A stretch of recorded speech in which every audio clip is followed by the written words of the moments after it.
BBC বাংলার সান্ধ্য অধিবেশন প্রবাহতে আপনাদের স্বাগত। আজ আপনাদের সাথে লন্ডন স্টুডিও থেকে আছি মানসী বড়ুয়া। বাংলাদেশের সর্বশেষ গুরুত্বপূর্ণ আপডেট সংবাদে আপনাকে স্বাগত। শুরুতেই সংবাদ শিরোনাম, পরে বিস্তারিত।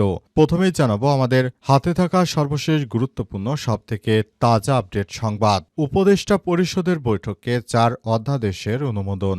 উপদেষ্টা পরিষদের বৈঠকে ব্যক্তিগত উপাত্ত সুরক্ষা সংশোধন অধ্যাদেশ 2026, বাংলাদেশ শিল্পকলা একাডেমি সংশোধন অধ্যাদেশ 2026 এবং সুপ্রিম কোর্ট সচিবালয় সংশোধন অধ্যাদেশ 2026-এর খসড়া ও নীতিগত অনুমোদন দেয়া হয়েছে। একই সঙ্গে বাংলাদেশের বনশিল্প উন্নয়ন কর্পোরেশন অধ্যাদেশ 2026-এর খসড়া অনুমোদন দেয়া হয়েছে।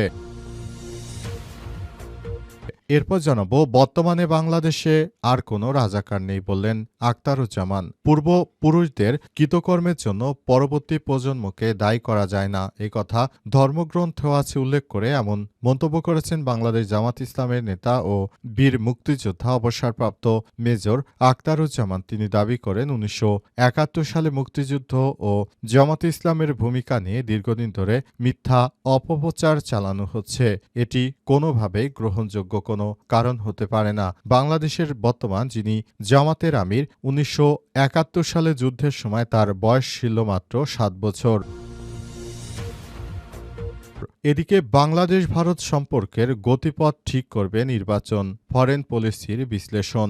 ইন্ডিয়ান প্রিমিয়ার লিগ IPL সম্প্রচার নিষিদ্ধ করেছে বাংলাদেশের অন্তর্বর্তীকালীন সরকার। কলকাতা নাইট রাইডার্স সদ্য যোগ দেয়া বাংলাদেশের তারকা পেসার মুস্তাফিজুর রহমানকে দলটি থেকে বাদ দেওয়ার পরপরই এমন সিদ্ধান্ত গ্রহণ করেছে বাংলাদেশ। এবারে জানাবো, যুক্তরাষ্ট্রে খালেদা জিয়ার নামে সড়কের নামকরণ। এবার যুক্তরাষ্ট্রে বিএনপি চেয়ারপারসন বেগম খালেদা জিয়ার নামে সড়কের নামকরণ করা হয়েছে। আজ বিএনপির মিডিয়া সেল থেকে বিষয়টি নিশ্চিত করা হয়েছে। সেখানে বলা হয়েছে, ম্যাডামের নামে যুক্তরাষ্ট্রে একটি সড়কের নামকরণ করা হয়েছে। বিষয়টি আমাদের জন্য অত্যন্ত খুশির সংবাদ। এবং সর্বশেষ জানাবো, মুদ্রা ছাপাতে বছরে খরচ 20,000 কোটি টাকা বললেন বাংলাদেশ ব্যাংকের গভর্নর। এজন্য ক্যাশলেসে জোরদার করা হচ্ছে। দেশে মুদ্রা ছাপানো বাবদ প্রতি বছর ব্যয় 20,000 কোটি টাকা, তাই অপচয় কমাতে ক্যাশলেস লেনদেনে উৎসাহিত করা হচ্ছে বলে জানিয়েছে বাংলাদেশ ব্যাংকের গভর্নর ডক্টর আহসান ইসমনসুর। আজ বিকেলে বরিশালে স্থানীয় এক হোটেলে আয়োজিত মতবিনিময় সভায় বাংলাদেশ ব্যাংকের গভর্নর এমন কথা বলেছেন। তিনি বলেন, আমরা এই টাকাটা অপচয় রোধ করার জন্য এই ব্যবস্থা গ্রহণ করছি। এতে করে ভাঙতি টাকার কোনো সমস্যা হবে না। আশা করছি সব সমস্যা মোকাবেলা করার জন্য আমরা বদ্ধপরিকর। প্রিয় দর্শক, এতক্ষণ শুনছিলেন সংবাদ শিরোনাম, এবারে বিস্তারিত। তবে তার আগে বন্ধুরা, অনুরোধ থাকবে এই সংবাদটিতে একটি লাইক দিন। এই চ্যানেলে আপনি নতুন হয়ে থাকলে আমাদের সংবাদটি দেখতে দেখতে চ্যানেলটি সাবস্ক্রাইব করে রাখুন। কমেন্ট করে বন্ধুরা আপনার মূল্যবান মতামত জানিয়ে দিন আপনি বিশ্বের কোন দেশ থেকে বা বাংলাদেশের কোন স্থান থেকে আমাদের সংবাদটি দেখছেন এবং শুনছেন। আর বন্ধুরা, সংবাদটি আপনার সোশ্যাল মিডিয়া ফেসবুকে শেয়ার করে বন্ধুদেরও দেখার সুযোগ করে দিন। গাজা যুদ্ধে আপনি যদি নিরীহ ফিলিস্তিনিদের ভালোবেসে থাকেন, কমেন্টে ইয়েস লিখে বিশ্ববাসীকে জানিয়ে দিন। এবারে বিস্তারিত। উপদেষ্টা পরিষদের বৈঠকে 4 অধ্যাদেশের অনুমোদন। উপদেষ্টা পরিষদের বৈঠকে ব্যক্তিগত উপাত্ত সুরক্ষা সংশোধন অধ্যাদেশ 2026, বাংলাদেশ শিল্পকলা একাডেমি সংশোধন অধ্যাদেশ 2026 এবং সুপ্রিম কোর্ট সচিবালয় সংশোধন অধ্যাদেশ 2026-এর খসড়া ও নীতিগত অনুমোদন দেওয়া হয়েছে। এর সঙ্গে বাংলাদেশ বনশিল্প উন্নয়ন কর্পোরেশন অধ্যাদেশ 2026 এর খসড়া অনুমোদন দেওয়া হয়েছে। এছাড়াও পরিবেশ ও বন জলবায়ু পরিবর্তন মন্ত্রণালয়ের প্রণীত হার্ট ন্যাশনাল ডিটারমাইন্ড কন্ট্রিবিউশন বা NDC 3 ভূতাপেক্ষ অনুমোদন পেয়েছে। বৈঠকে অন্তর্বর্তীকালীন সরকারের প্রধান উপদেষ্টার প্রেস সচিব শফিকুল আলম বৈঠক শেষে তিনি রাজধানীর ফরেন সার্ভিস একাডেমিতে ব্রিফ করেন এবং এই ব্রিফের মাধ্যমে তিনি বিভিন্ন বিষয় সবার সামনে তুলে ধরেন। তিনি বিভিন্ন বিষয় নিয়ে কথা বলেছেন। অন্তর্বর্তীকালীন সরকারের প্রধান উপদেষ্টা প্রফেসর ডক্টর মোহাম্মদ ইউনূস ইউনূসের সরকার তিনি যে নতুন বাংলাদেশ গড়ে তুলতে চান সেটি এখন থেকেই করতে হবে এবং সে অনুযায়ী সরকার কাজ করছে।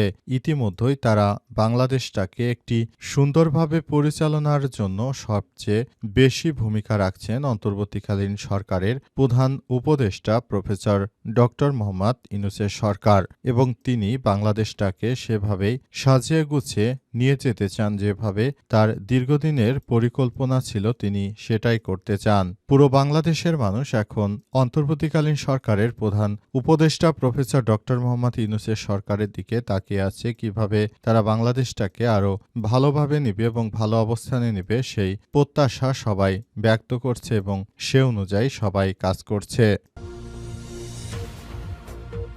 বর্তমান বাংলাদেশে কোনো রাজাকার নেই বললেন আখতারুজ্জামান।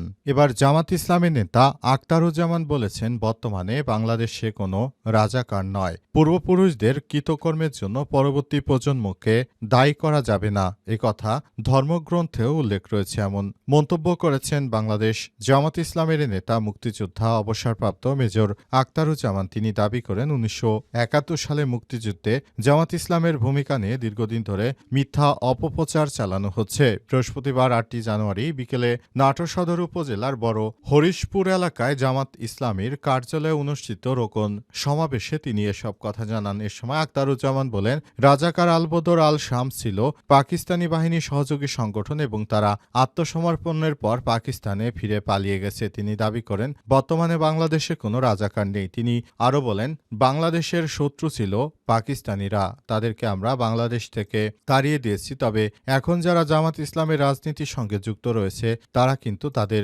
বেশিরভাগের জন্ম তখন হয়নি। আমাদের বাংলাদেশ জামাত ইসলামের আমির ডাক্তার শফিকুর রহমান ১৯৭১ সালে তার বয়স ছিল মাত্র ৭ বছর। তখন তিনি কিসের কি রাজাকার, অথচ তাকে বিভিন্নভাবে ব্লেম দেওয়া হচ্ছে, বলা হচ্ছে রাজাকার। এটি আওয়ামী ন্যারেটিভ প্রতিষ্ঠার অপচেষ্টা চালানো হচ্ছে বলে অভিযোগ করেন তিনি বলেন, এই ধরনের অল্পবিদ্যা ভয়ঙ্করীদের কঠোর শাস্তিমূলক ব্যবস্থা আওতায় নিয়ে আসতে হবে। মিথ্যা ষড়যন্ত্রমূলক মামলা দিয়ে বাংলাদেশ জামাত ইসলামের নেতৃত্ববৃন্দকে তারা অনেককেই ফাঁসি দিয়ে দিয়েছে, মিথ্যা ফাঁসি দিয়ে মানুষ হত্যা করেছে।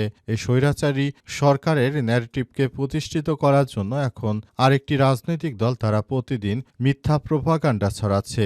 এদের বিরুদ্ধেও জনগণকে সোচ্চার হতে হবে। যারা ইসলাম ভালোবাসে, আপনি একজন মুসলিম হিসেবে ইসলামকে ভালোবাসবেন, ইসলামের কালচারকে ভালোবাসবেন, আর আপনারা বলছেন এটা নাকি রাজাকার।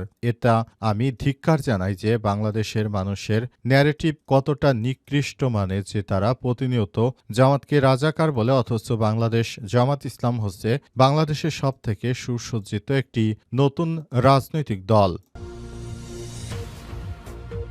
বাংলাদেশ ভারতের সম্পর্কের গতিপথ ঠিক করবে নির্বাচন। বাংলাদেশ ও ভারতের মধ্যে যে নতুন করে বৈরী সম্পর্ক তৈরি হয়েছে সেসব সম্পর্কর মোকাবেলা করার জন্য সবাইকে আরও বেশি কাজ করতে হবে। অন্তর্বর্তীকালীন সরকারের প্রধান উপদেষ্টা প্রফেসর ডক্টর মোহাম্মদ ইউনূসের সরকার তিনি নতুন বাংলাদেশ গড়ে তুলতে চান। তবে বর্তমানে ভারতের হিন্দুত্ববাদী ওই এক শ্রেণীর কুলাঙ্গার রয়েছে যারা প্রতিনিয়ত বাংলাদেশের হাইকমিশন ঘেরাও, এমনকি বাংলাদেশের যারা বর্তমানে ভারতে যেসব রাষ্ট্রদূতরা রয়েছে, হাইকমিশনার, তাদেরকে নানাভাবে হুমকি ধামকি দেওয়া হচ্ছে। অবশেষে ভারতের বিভিন্ন জায়গা থেকে বাংলাদেশ তার কনসুলেটগুলো দ্রুততম সময়ের মধ্যে বন্ধ করে দিতে বাধ্য হচ্ছে।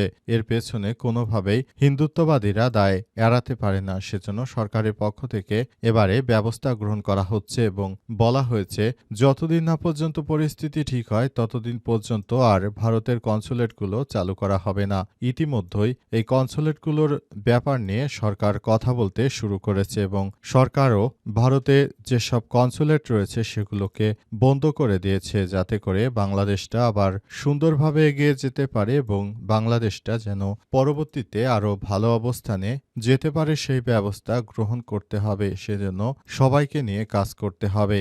অন্তর্বর্তীকালীন সরকারের প্রধান উপদেষ্টা সেই কাজটি করছে এবং সবকিছু একটি ধারাবাহিক প্রক্রিয়ার মধ্য দিয়ে সামনের দিকে এগিয়ে চলেছে এবং পুরো সিস্টেমেটিক ওয়েতে সবকিছু করা হচ্ছে এবং যাতে করে পুরো সিস্টেমগুলো করা যায় এবং সেভাবেই সরকার এগিয়ে যাচ্ছে। তবে ভারতের সরকার এখন গোপনে বিএনপির সঙ্গে চুক্তি করে মূলত আগামী জাতীয় সংসদ নির্বাচনে যদি বিএনপি জয়লাভ করে তাহলে তারা আপোস করবে, এমনটাই ভারতের বিভিন্ন মিডিয়া থেকে আমরা জানতে পাচ্ছি। ইতিমধ্যে জয়শঙ্কর বাংলাদেশে এসে সেই বার্তাই দিয়েছেন যে আগামী জাতীয় সংসদ নির্বাচনে বিএনপিকে তারা ব্যাপকভাবে সমর্থন দিতে চলেছে।